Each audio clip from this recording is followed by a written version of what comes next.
ভবানীপুরে ৬৮ পল্লীর পুজো এবছর ৬৭ বছরে, আর এবছরের থিম ভাবনায় রয়েছে রাশিচক্র।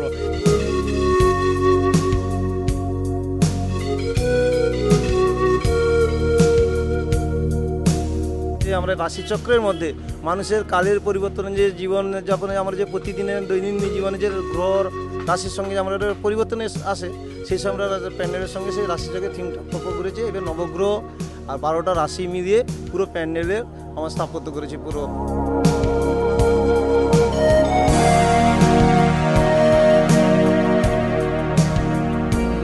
আমার বিশ্বাস অনেকটাই নতুনত্ব থাকবে, তবে আমার কাছে সবসময় মনে হয় পুজো মানেই যোগাযোগের উৎসব।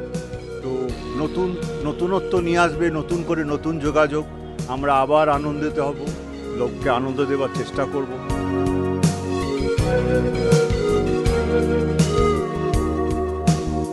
শহরের বুকে নতুন ধরনের এক পুজোর উপস্থাপনা। গোটা মণ্ডপ তৈরি হচ্ছে একটি কাঠমান্ডুর প্যাগোডার আদলে, এবং এছাড়াও একটি বিশাল রাশিচক্র, সেটাও নজর কাড়বে দর্শনার্থীদের। সঞ্চয় মিত্র, এবিপি আনন্দ, কলকাতা।